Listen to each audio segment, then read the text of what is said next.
दर्शक नमस्कार। Live Nepali न्युजको news बुलेटिनमा तपाईहरूलाई हार्दिक स्वागत छ। देशभरका विभिन्न महत्त्वपूर्ण समाचार अपडेट लिएर फेरि पनि उपस्थित भएका छौँ। भिडियोलाई अन्तिमसम्म हेर्नुहोला। कहाँदेखि हेर्दैहुनु छ, के भन्न चाहनु छ, तपाईँको मनमा लागेका प्रतिक्रिया सुन्न नभुल्नुहोला। समाचार सबै अत्यन्तै महत्त्वपूर्ण सन्दर्भबिन समय अवधिभर हामीसँग रहन भरे नबिर्सनुहोला। कहाँदेखि हेर्दैहुनु छ, के भन्न चाहनु छ। केपी शर्मा ओलीले पहिलोपटि आफ्नो बारेमा बोलेका छन्। पहिलोपटक सार्वजनिक भएका छन्। भदौ 23 र 24 गतेको घटनापछि गुमगाम रहेका ओलीको यस्तो घोषणा। काठमाडौँ महानगरपालिकाका मेयर बालन शाहलाई पक्राउ गर्न माग। यसबारेमा विशेष जानकारी। अन्तरिम सरकारले के कस्ता कदम चाल्दैछ, कुन कुन नेताका फाइल खोल्दैछ, भ्रष्टाचारमा मुछिएका ओलीदेखि प्रचण्ड, देउबादेखि आरजु राणा, दीपक खड्कासम्मलाई अब पक्राउ पूर्जी जारी गर्दै ओली अन्तरिम सरकार।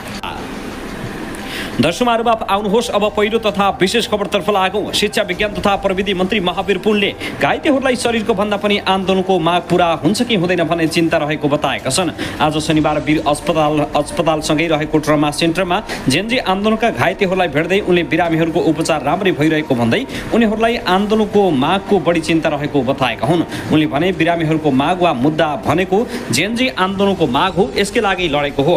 हाम्रो माग पूरा हुनुपर्छ भन्ने छ। उनीहरूको स्वास्थ्य कुरा गर्ने हो भने उपचार राम्रै भइराखेको छ। उहाँहरूलाई आफ्नो शरीरको चिन्ता भन्दा पनि आन्दोलनको माग पूरा हुन्छ कि हुँदैन भन्ने कुराको चिन्ता लागेको छ। त्यस्तै उनले ट्रमा सेन्टरमा 2 जना पढ्ने विद्यार्थी पनि रहेको भन्दै सन्चो भएपछि पढाइको विषयमा पछि जे गर्नु परे पनि गर्न तयार रहेको आश्वासन दिएका छन्। साथै हालको लागि अन्तरिम सरकारले जे घोषणा गरेको छ त्यही अनुसारको काम हुने समेत उनको भनाइ छ। पछिल्लो समयमा सरकारले गरेको दमनप्रति उनले आक्रोश व्यक्त गरेका छन्। जुन सरकारले गरेको थियो त्यो आक्रोश भने यतिखेर जेनजीहरूले आफ्ना मागहरू सम्बोधन हुनुपर्ने भनेर उठाइरहेका छन्।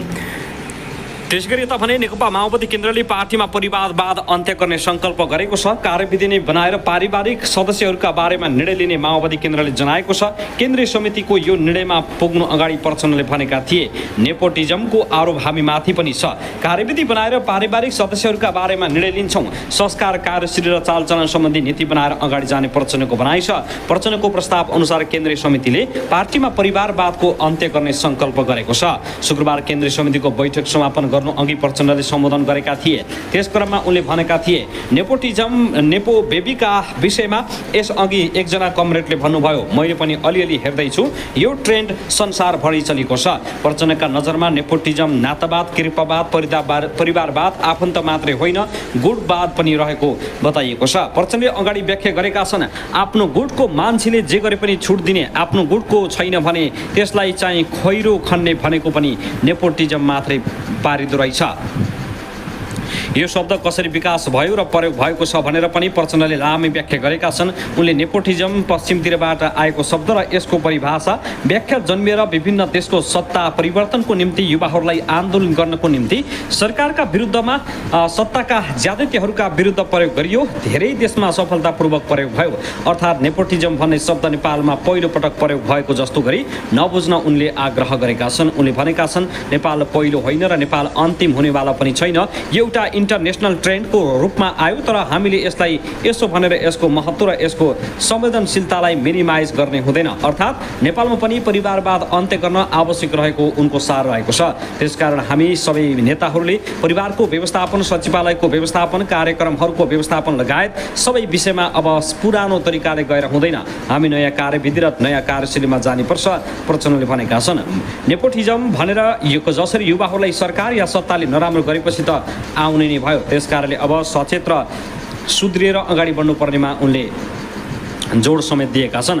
त्यसगरी यता भने नेकपा एमाले अध्यक्ष केपी शर्मा ओली सार्वजनिक भएका छन्। नेकपा एमालेका अध्यक्ष केपी शर्मा ओलीले भदौ 23 र 24 गतेको प्रदर्शनपछि मुलुकमा अहिले भइरहेका कुराहरू समाधान नभएको बताएका छन्। भक्तपुरको गुण्डुमा आज शनिबार युवा सङ्घले आयोजना गरेको कार्यक्रममा बोल्दै अध्यक्ष केपी ओलीले वर्तमान परिस्थिति समाधान नभएको बताएका हुन्। अहिले जे भएको छ यो समाधान होइन। असंवैधानिक अलोकतान्त्रिक बाटोबाट समाधान निस्किँदैन। लोकतान्त्रिक माध्यमबाट र केही मान्छेले 1% भन्दा कम मान्छेले 99% सबभन्दा बढी मान्छेको इच्छा यही हो भनेर लान्न खोजियो। ओलीले संवैधानिक तवरबाट समाधान खोज्नका लागि सम्पूर्णलाई आह्वान समेत गरेका छन्। उनले राजनीतिक दल, नागरिक समाज, सङ्घ संस्था लगायत नेपालमा रहेका सम्पूर्ण पक्ष, सम्पूर्ण शक्ति र व्यक्तिहरूलाई राष्ट्रियता र राष्ट्रिय एकतालाई जोगाउन एक हुन समेत आह्वान गरेका छन्। खास गरी राष्ट्रियतालाई जोगाउन, राष्ट्रिय एकतालाई जोड दिन र त्यो एकता हाम्रो शान्तिपूर्ण सामाजिक सद्भावपूर्ण एकताबाट मात्रै सम्भव छ। म फेरि नेपालीलाई आह्वान गर्न चाहन्छु, एक ठाउँमा जाउँ, सबै बसौँ, छलफल गरौँ, निकास निकालौँ, समाधान खोजौँ। राष्ट्रलाई सामान्य अवस्थामा फर्काउन र शान्ति सुव्यवस्थाको पुनर्बहाली गर्नुपर्ने आवश्यक रहेको उनको भनाइ छ। मैले देखिरहेको छु विभिन्न शक्तिका खेल कसरी भइराखेका छन्, नेपाललाई कहाँ पुर्याउन खोजिएको छ भन्ने म देखिरहेको छु। नेपाली जनता सहज हुन जरुरी छ। जेएनजी पुस्ताले ल्याएको यो कठिन परिस्थितिमा अब नेकपा एमाले बाहेक देशलाई सही बाटोमा ल्याउन नसक्ने अरू कसैले पनि नसक्ने ओलीको दाबी छ। नेकपा एमाले बाहेक अरू कुनै पनि शक्तिले देशलाई पुरानो ट्र्याकमा फर्काउन नसक्ने ओलीको भनाइ छ। नेकपा एमालेका अध्यक्ष ओलीले आफूले जेएनजी आन्दोलनमा गोली चलाउन कुनै निर्देशन नदिएको बताएका हुन्। सत्ताच्युत भएपछि पहिलोपटक सार्वजनिक कार्यक्रममा सम्बोधन गरेका ओलीले देशमा रक्तपात नहोस् भन्ने पक्षमा आफू रहे पनि भ्रम चलाइएको उनको दाबी छ। आन्दोलनका क्रममा कुनै क्षति नहोस् भन्ने पक्षमा थिएँ, म जानकारी लिइरहेको थिएँ। गोली चलेको सुनेपछि त्यो परिस्थिति कसरी पुग्यो भन्दै मैले सोधेको थिएँ। 16 जनाको मृत्यु भइसकेको सुने, मैले सोधे कसरी गोली चल्यो। सुरक्षाकर्मीले त खुट्टा मुनि गोली हान्ने हो, तर टाउकोमा ताकी गोली लागेको छ। म सोध्दैछु यस्तो किन भइरहेको छ। देशमा उपद्रव मचाउनेहरूले गोली चलाउन केपी ओली दोषी भन्दै भ्रम फैलाइएको दाबी समेत गरेका छन्। उनले त्यस घटनाबारे सरकारले गठन गरेको आयोगको प्रतिवेदन पर्खिनुपर्ने बताए। उनले प्रधानमन्त्रीले गोली चलाउन आदेश नदिने र थाहा पनि नपाउने समेत उनको भनाइ छ। जसले गर्दा आफू बच्नुको लागि केपी शर्मा ओलीले निकै ठुलो षड्यन्त्र रचेका छन्, जसले गर्दा आफूलाई बचाउन उनले विभिन्न तानाबाना बुलिरहेका छन्। त्यसगरी यता भने पुस्तान्तरणको बहससँगै प्रमुख दलका नेताहरूमाथि छानबिन सुरु भएको छ। जेएनजी आन्दोलन उभारसँगै मुलुकको जिम्मेवारी अन्तरिम सरकारले सम्हालिरहेको छ। तत्कालीन सत्तारूढ दल एवं प्रमुख राजनीतिक दलका नेताहरू यतिखेर अर्धभूमिगत अवस्थामा छन् भने अब के हुने भन्ने त्रासको बादल समेत उनीहरूमाथि मडारिएको छ। दलभित्रै शीर्ष नेतृत्वको बहिर्गमन माग भइरहेको छ र पुस्तान्तरण तथा रूपान्तरणको बहस सुरु भएको छ। पूर्व प्रधानमन्त्री तथा नेकपा नयाँ शक्तिका अध्यक्ष डाबाब्रह्म भट्टराईले अध्यक्ष पदबाट राजीनामा दिएर पुस्तान्तरणको सुरुवात मात्रै होइन, नवीन सन्देश समेत दिन खोजेका छन्। डा भट्टराईले नयाँ पुस्तालाई नेतृत्वमा अगाडि बढाउनका लागि आफूले पदबाट राजीनामा दिएको स्पष्ट पारेका छन्। साथै उनले प्रमुख दलका शीर्ष नेताहरू पुष्पकमल दाहाल प्रचण्ड, शेरबहादुर देउबा र केपी शर्मा ओलीहरू भ्रष्ट रहेको भन्दै उनीहरूका कारण देश असफल भएको टिप्पणी समेत गरेका छन्। वर्तमान सुशीला कार्की नेतृत्वको सरकारलाई भ्रष्ट नेताहरूलाई कारबाही गर्न दबाब दिनुपर्ने भट्टराईको धारणा छ। उनले भ्रष्टकृत भइसकेका पुरानो दलका नेताहरूलाई फेरि टाउको उठाउन दिन नहुने समेत बताएका छन्। अब नयाँ र वैकल्पिक शक्तिहरूले देशको नेतृत्व लिनुपर्ने धारणा राख्दै उनले जेएनजी आन्दोलनको जगमा बनेको अन्तरिम सरकार युवा पुस्ताप्रति प्रतिबद्ध हुनुपर्ने बताएका छन्। साथै सुरक्षा निकायले आन्दोलनका क्रममा युवाहरूमाथि बल प्रयोग गरेको र मुलुकको कार्यपालिका, व्यवस्थापिका तथा न्यायपालिकामा आगजनी हुँदा तमासे भएर बसेको भन्दै आलोचना समेत गरेका छन्। डा भट्टराईको आशय पुराना दलका भ्रष्ट नेताहरूलाई पुनः उठ्न नसक्ने बनाउनुपर्छ भन्ने देखिन्छ। आम युवा तथा जेएनजीहरूको माग र भावना पनि यही देखिन्छ र सरकारले पनि यो अनुसार कदम चाल्ने सङ्केत गरेको छ।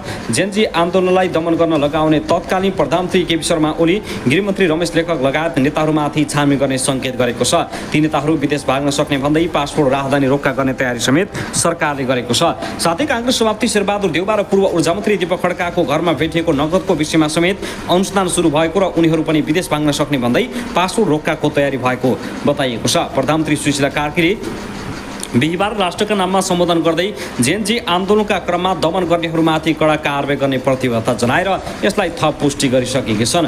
यसैबीच पूर्व प्रधानमन्त्री तथा नेकपा माओवादी केन्द्रका अध्यक्ष प्रचण्डले जेएनजी आन्दोलनपछि देश झनै अनिलमा फसेको र षड्यन्त्रहरू बुन्न थालिएको बताएका छन्। केन्द्रीय समिति बैठकमा पेश गरेको राजनीतिक प्रतिवेदनमा उनले संविधान मास्न र व्यवस्था फेल गराउनका लागि विभिन्न बहानामा अराजकता मच्चाएर प्रतिगामी शक्ति हावी हुन सक्ने विश्लेषण गरेका छन्।